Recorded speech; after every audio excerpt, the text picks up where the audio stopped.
Merci beaucoup, Monsieur le Président. Je fais vers juste un appel, s'il y a encore des gens dans la salle qui vont faire partie du futur bureau de la société, il faut absolument qu'on refasse au moins la session avec le guide, parce qu'on a besoin de l'avis de toutes les personnes qui sont dans la salle. Et là, on est un petit peu pris de court. Parfait, merci beaucoup. Je voudrais remercier ici Ali parce que c'est lui qui a insisté beaucoup pour qu'on fasse cette conférence sur la rémission de l'asthme et avec la question peut-on y parvenir. Je n'ai pas de lien d'intérêt, donc j'ai été regarder d'abord les définitions parce que je me suis dit qu'est-ce qu'on veut dire par rémission. Eh bien, en fait, par rémission, quand on regarde dans les dictionnaires, c'est une diminution momentanée ou une disparition, mais c'est momentané. Donc déjà, quand on parle de rémission, c'est quelque chose qui est en général raccourci dans le temps. Et puis, c'est souvent appliqué à une pathologie, que ce soit en français ou en anglais.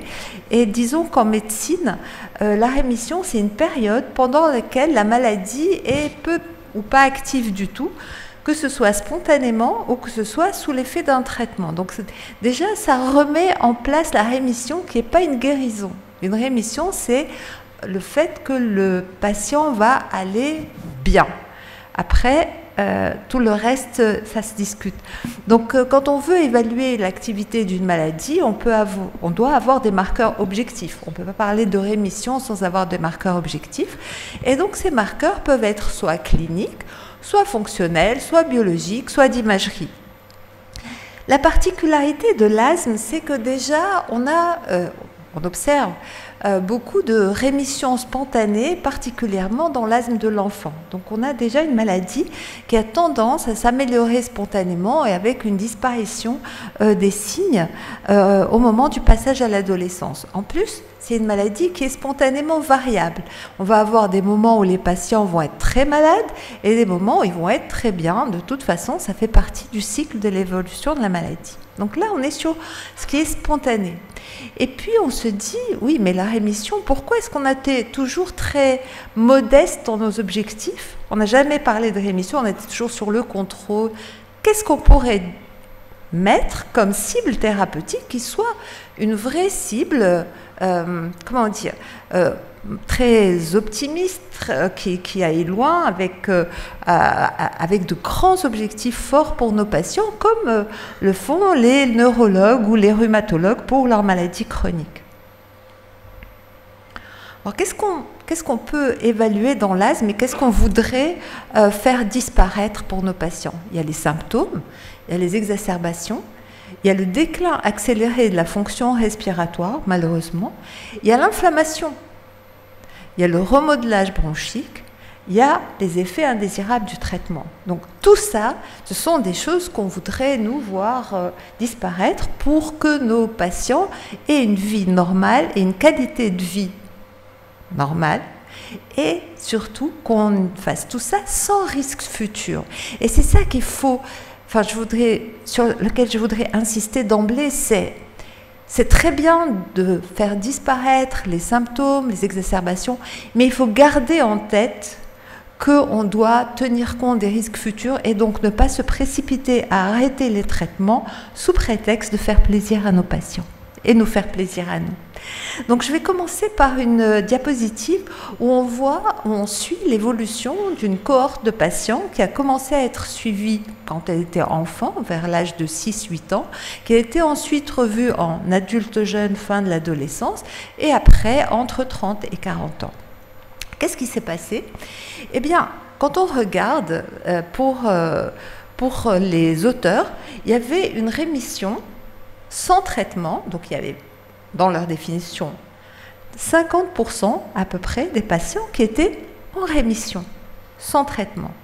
Dans ces patients, il y avait 22% des patients, donc à peu près la moitié, qui étaient en rémission dite complète, c'est-à-dire qu'ils n'avaient aucun signe clinique, aucune exacerbation et une fonction respiratoire normale. Et puis, il y avait à peu près 30% qui avaient, eux, une rémission clinique parfaite, toujours sans traitement, mais qui gardaient soit une hyperréactivité bronchique, soit un syndrome obstructif. Donc spontanément, ce qu'on peut attendre quand on a en face de soi un asthme de l'enfant, c'est de se dire que dans la moitié des cas, il ira bien, et que dans un quart des cas, même fonctionnellement, ça sera parfait, sans traitement. Qu'est-ce qui peut être prédictif? Et c'est important de trouver ces facteurs prédictifs, parce que si on se dit, si spontanément, voilà les facteurs prédictifs, on peut se dire, c'est sur ça que je vais agir, c'est sur ça que je vais mettre le maximum de traitement pour espérer mettre mes malades en rémission ultérieurement. Donc ces facteurs prédictifs de rémission complète, donc ces patients qui avaient ni signe clinique ni anomalie fonctionnelle, c'était une meilleure fonction respiratoire dans l'enfance, moins d'hyperréactivité bronchique, une amélioration progressive de la fonction respiratoire, des IgE moins élevés, donc moins d'atopie, et un asthme moins sévère. Et vous voyez ici, si j'arrive à mettre le pointeur, vous voyez ici que là, ce sont les patients qui sont en asthme persistant, et vous voyez que leur VEMS initial, leur VEMS à la fin de l'adolescence et le VEMS à l'âge adulte, ils sont toujours bas.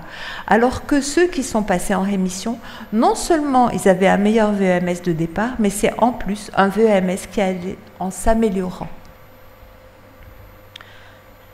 Toujours dans cette notion essentielle, me semble-t-il, de la fonction respiratoire, on peut prédire déjà chez le nouveau-né. Donc quand on fait une fonction respiratoire à 1 mois, on peut juger ou prédire de la persistance de l'asthme chez cet enfant s'il en développe un.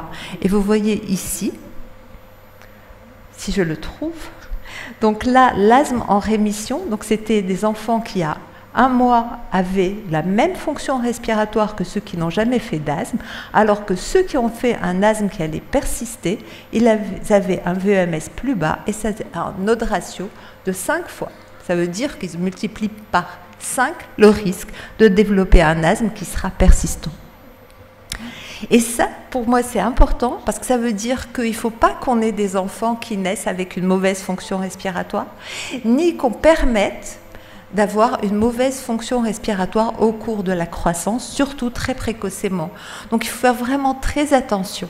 Il faut protéger les enfants du tabagisme passif, du tabagisme de la maman, de la pollution intérieure, même quand ils sont tout petits ou encore in utero. Toujours dans le cadre de la fonction respiratoire, là ce sont des enfants qui ont eu un asthme en rémission. Donc ils sont adultes et ils ont un asthme en rémission. Eh bien vous voyez que leur fonction respiratoire, malheureusement, va continuer à chuter. Ils n'ont pas de signe clinique, ils n'ont pas de traitement, et pourtant, ils vont continuer à avoir une chute de leur fonction respiratoire. Et vous voyez sur la courbe de gauche, donc ce sont les patients asthmatiques par rapport aux témoins. Donc les asthmatiques qui ne sont plus théoriquement asthmatiques, vous voyez que leur déclin respiratoire est beaucoup plus rapide, particulièrement s'ils sont tabagiques, mais même s'ils ne sont pas tabagiques, ils vont descendre plus vite que les patients tabagiques. Et la même chose pour la capacité vitale. Donc, pour résumer tout ça, quand on regarde les probabilités, donc là c'est une autre cohorte, quand on veut voir si les enfants, quand ils ont 6-8 ans, vont garder leur asthme ou pas, quelle est la probabilité, eh bien vous voyez que vous allez avoir d'un côté, sur la droite, les enfants qui vont aller bien, et la définition de la rémission, c'est pas de symptômes, pas d'exacerbation, pas de traitement, une fonction respiratoire normale, pas d'hyperréactivité bronchique. Donc dans ce cas, quels sont les facteurs prédictifs? C'est une bonne fonction respiratoire, une hyperréactivité bronchique de base qui est basse, une éosinophilie qui est inférieure à 500, donc on est toujours dans cette polarité fonction respiratoire et TH2, donc éventuellement atopie. Et là, 82% des enfants seront en rémission, quasiment tous. De l'autre côté, si on garde une fonction respiratoire qui n'est pas bonne, avec un rapport qui est bas, eh bien on va avoir seulement 9% de ces enfants qui seront en rémission. Donc déjà, on voit bien qu'on va avoir deux composantes qui sont essentielles, c'est la fonction respiratoire d'une part, et d'autre part, les phénomènes allergiques. Et cela, c'est très bien illustré par ce qui se passe chez les tout-petits. Quand on prend les premières parties, donc les phénotypes précoces chez les tout-petits, donc c'est chez les enfants qui ont entre 1 et 3 ans, qui sont siffleurs. S'ils sont, et là c'est la barre rouge, s'ils sont non atopiques, donc on leur fait des tests cutanés ou des IgE spécifiques, elles sont négatives et ils ont peu de symptômes, et d'ailleurs on peut se demander si c'est la même maladie, et ils représentent la majorité des bébés, ils vont être 60%, ils vont aboutir à 0 asthme. Par contre, si on prend ceux qui sont en bleu, ceux qui sont déjà asthmatiques quand ils sont petits ou qui ont des symptômes vraiment très typiques, eh bien ceux-là, ils vont aller en augmentant comme groupe et ce seront des enfants qui vont avoir un asthme atopique et qui ne feront pas de rémission. On a vu quels étaient les facteurs prédictifs chez les petits. Qu'est-ce qu'on peut faire? Quelles sont les cibles sur lesquelles on peut agir? Donc vous vous rappelez, l'asthme, c'est d'un côté un système immunitaire et de l'autre une bronche avec ses structures, l'épithélium, le muscle et les vaisseaux. Nous avons des médicaments qui sont puissants et qui sont considérés comme modificateurs de l'évolution de la maladie.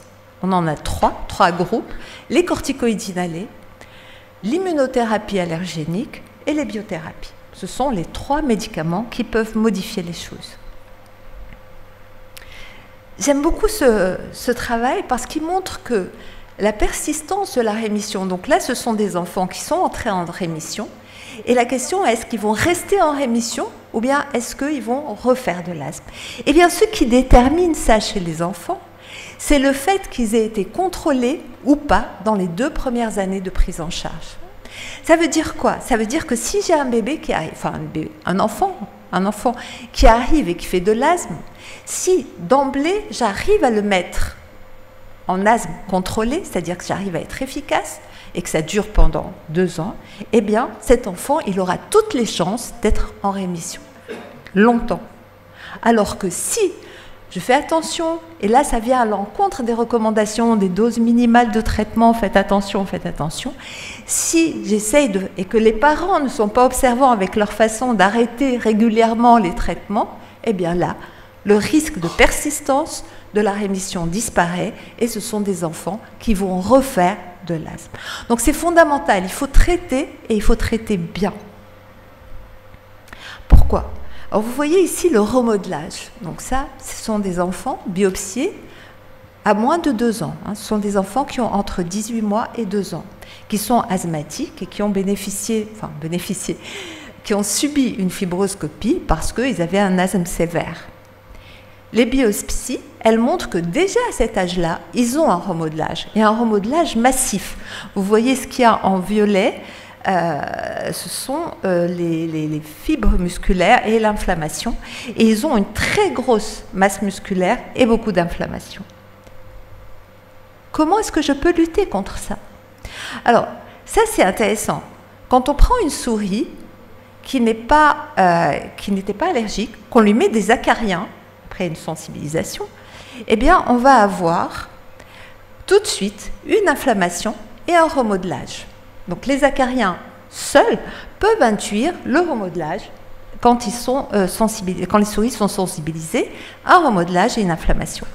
Mais si je prends des souris qui ne produisent pas d'IL-33, je n'aurai ni remodelage, ni inflammation importante.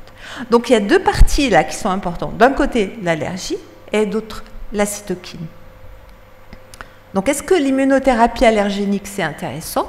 Je ne vous détaillerai pas l'effet positif de l'immunothérapie allergénique. Juste pour vous dire, là c'est une étude chez les adultes qui montre que si on arrive à faire entrer les patients en rémission, c'est lié à une meilleure fonction respiratoire de départ, on est toujours là, et aussi à une durée de désensibilisation supérieure à 3 ans. Mais on y arrive. Ça, c'était pour l'immunothérapie. De l'autre côté, c'est les cytokines. Sur quelles cytokines je peux agir? Donc on peut agir sur les alarmines, donc celles qui sont produites par l'épithélium, la TSLP ou l'IL-33, mais on peut aussi, et qui sont très impliquées dans le remodelage, peut-être l'IL-25, mais on n'est pas encore vraiment là, et puis les IgE, l'IL-4, l'IL-13 et l'IL-5. Et on sait que tout ça, dans les modèles expérimentaux, ça marche. Mais qu'est-ce que ça donne dans la vraie vie? Là, c'est une étude sur une biothérapie. Il y en a beaucoup qui sont en cours actuellement, qui essayaient de voir si ça permettait d'avoir une diminution de la masse musculaire bronchique.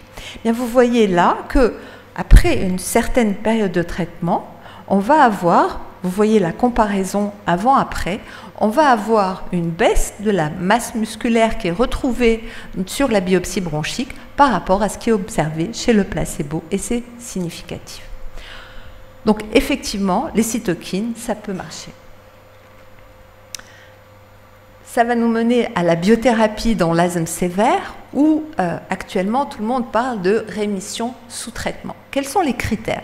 Tout le monde se dispute un peu sur les critères, mais il y en a sur lesquels il y a un consensus, qui est, pour parler de rémission, il faut que ce soit sur plus d'1 an, il ne faut pas qu'il y ait de corticoïdes systémiques du tout, il faut qu'il y ait un contrôle des symptômes, il faut qu'il y ait une fonction respiratoire qui soit stable ou améliorée, et il ne faut pas d'exacerbation. Donc là, ce sont des critères consensuels. Mais personne ne parle d'autre chose de façon consensuelle. Quand on regarde l'effet de toutes les biothérapies en général, eh bien, on s'aperçoit que le plus difficile à obtenir, c'est le contrôle des symptômes. On obtient la disparition ou la baisse des exacerbations, on améliore la fonction respiratoire, mais les symptômes, c'est le plus compliqué. Probablement parce que les patients, une fois qu'ils se sentent bien sous biothérapie, eh ben, ils vont arrêter leur traitement de fond corticoïde. Et puis parce que très probablement, ça ne suffit pas. Il va falloir mettre plusieurs choses et taper sur plusieurs choses pour pouvoir agir, entre autres les comorbidités.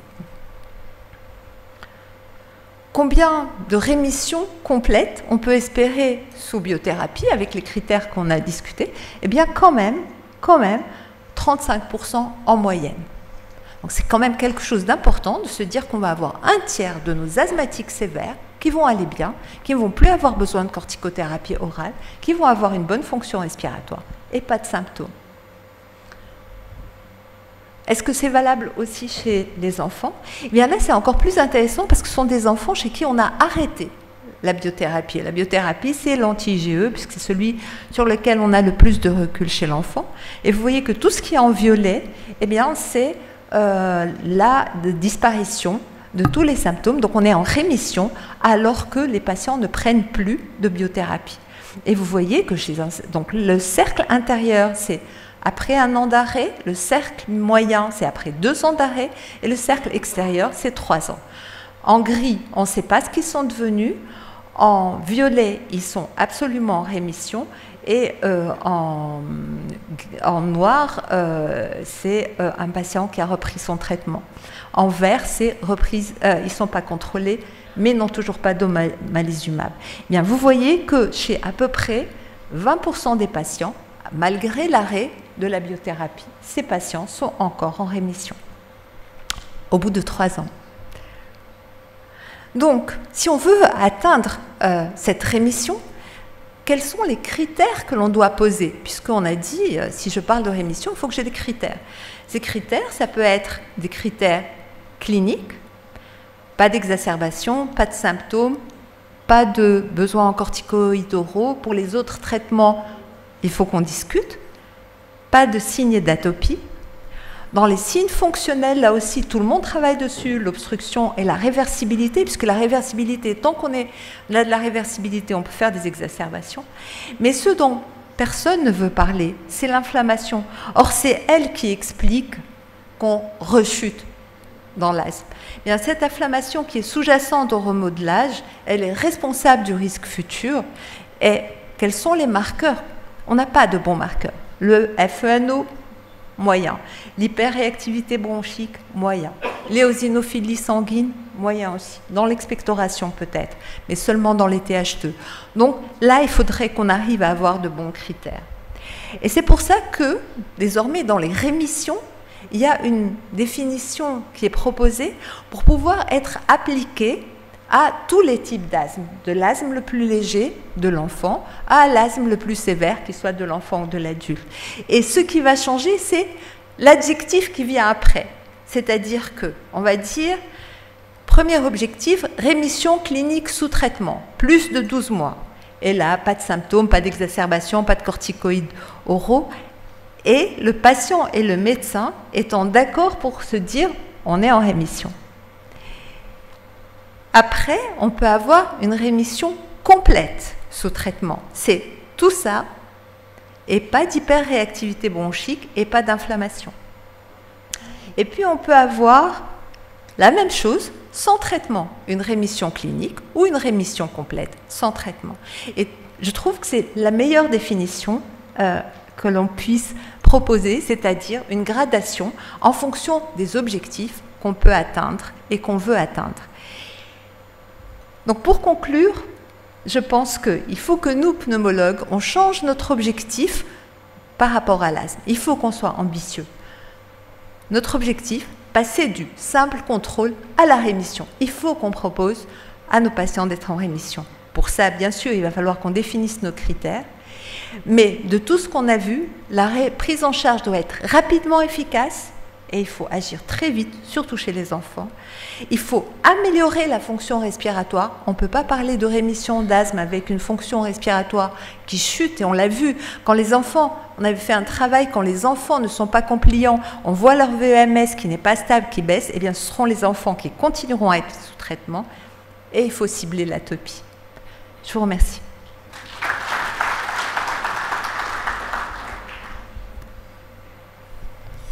Merci Agnès pour cette très belle communication. Et je crois qu'on n'a pas besoin d'un traitement miracle pour guérir l'asthme. Donc c'est essentiellement une bonne conduite à tenir et surtout une bonne observance de la part du patient. Tout à fait. Donc avec ça, on peut guérir l'asthme. La parole à la salle, s'il vous plaît. Oui, Rida.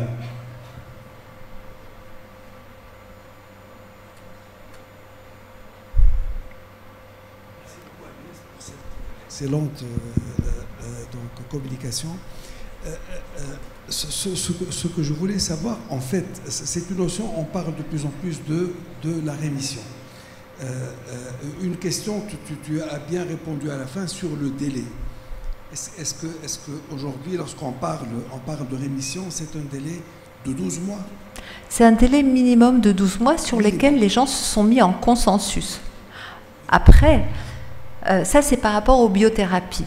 Pour le reste, il y a des gens qui essayent de se mettre en accord pour que tout le monde parle de la même façon, que ce soit un asthme sévère ou que ce soit un asthme léger. Mais il y a d'autres personnes qui pensent qu'il faudrait parler de 3 ans. Chez les enfants, en général, on parle de rémission quand, à l'âge adulte, il n'y a plus de symptômes du tout. Il n'y a pas de consensus réel. Mais tout le monde dit qu'il faut au moins 1 an. Ça, c'est la durée minimale pour parler de rémission. Et puis, est-ce que tu as vu aussi des études chez l'adulte? En fait, l'essentiel de ce que tu nous as présenté, c'était chez l'enfant. Oui. Si on prend, est-ce que tu as vu quelques cohortes où on a suivi sur 20-30 ans?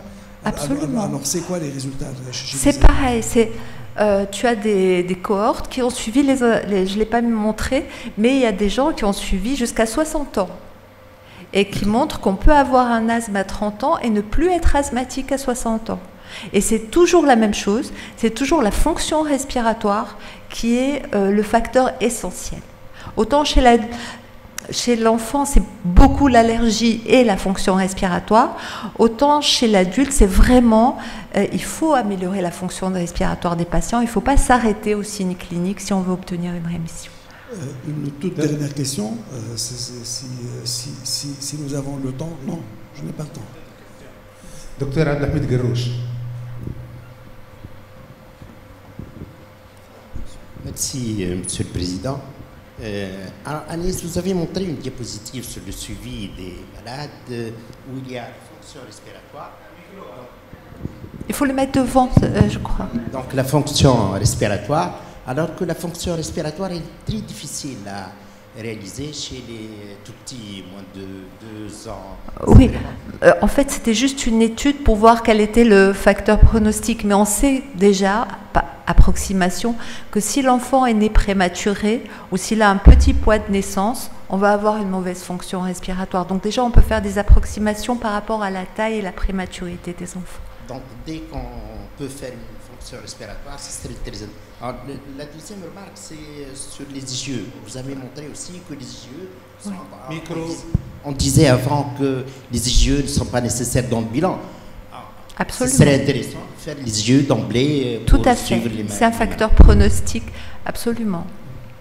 Comme les éosinophiles dans le sang, c'est aussi un facteur pronostic, même si ce n'est pas un facteur diagnostique. Michel. Merci Agnès. Pendant des années, et avec l'arrivée du concept du contrôle de l'asthme, tout le monde a visé ce qu'on appelle le contrôle total ou optimal, chose qui était quand même assez difficile à obtenir et qui n'intéressait pas beaucoup les patients ni les parents de patients asthmatiques.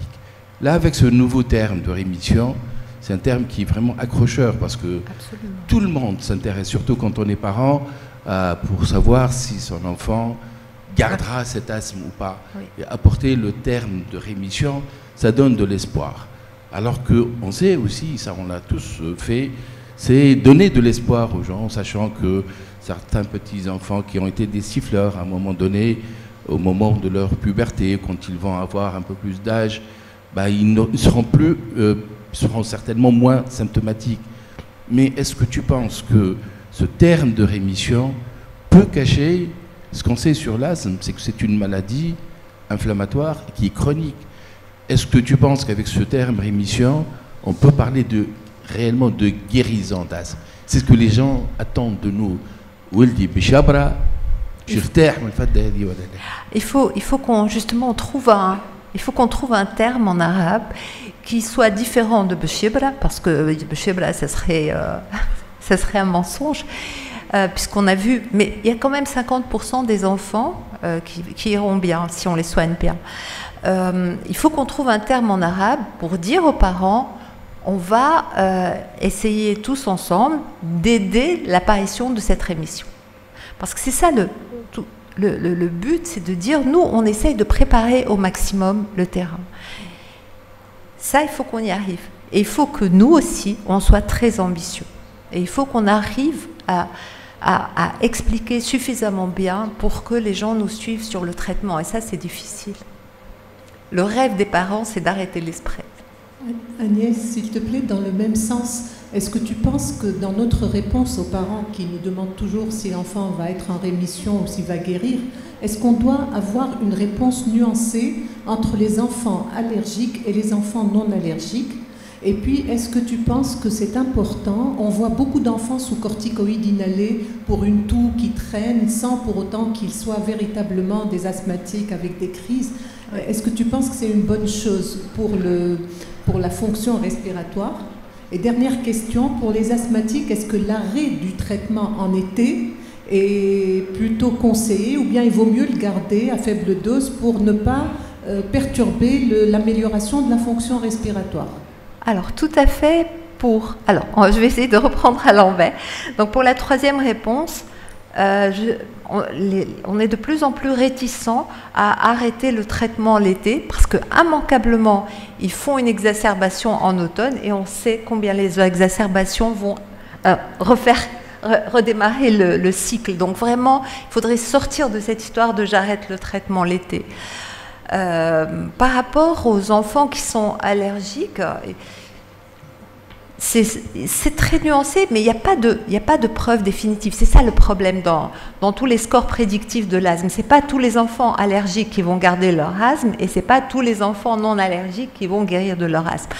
Donc effectivement, si les parents sont extrêmement pointilleux et qu'ils veulent qu'on leur donne des chiffres, on peut leur donner des probabilités. Mais sinon, tout ce qu'on peut dire, c'est qu'on va agir sur tous les facteurs. S'ils sont allergiques, on va essayer d'agir sur l'allergie, etc. Enfin, tout ça. La troisième question. Alors, les enfants tousseurs, d'abord, il faut être sûr qu'il n'y a pas d'autres diagnostics derrière. C'est ça le problème. Et par rapport à la fonction respiratoire, il faut les tester. Alors, en général, l'EFR est normal la plupart du temps. L'EFR est normal, mais le test de course est positif. C'est pour ça que dans le guide, on a gardé le test de provocation d'effort. Parce que si le test de course est positif, ça veut dire que effectivement, ça ressemble à un asthme, mais c'est une toux équivalente d'asthme, mais à ce moment-là, il faut les traiter. Agnès, est-ce qu'il y a un âge minimal pour un enfant qui est en rémission, Oui. qui est sous corticothérapie inhalée? Oui. Jusqu'à quel âge on peut garder cet enfant sous corticothérapie inhalée? Je pense qu'il faut avoir des critères et se dire, si cet enfant a une fonction respiratoire normale, on peut se dire, on va arrêter, mais on va lui expliquer que c'est un arrêt d'évaluation. Et on réévalue. S'il rechute, et c'est très souvent le cas, si ça fonctionne, lui, symptomatiquement, il va toujours vous dire rien. Vous faites la fonction respiratoire, même le DEP, et vous voyez qu'il a chuté. Là, il va vous dire, oui, c'est vrai, en fait, de temps en temps. Et donc, il faut remettre le traitement. Je pense que vraiment, la fonction respiratoire, si on a les moyens de la réaliser, ou au moins le DEP, et les enfants et les parents comprennent très bien les chiffres. Quand on dit le DEP, il était à 400 et il a baissé à 300, ils sont très inquiets aussi. Merci beaucoup Agnès pour cette belle communication.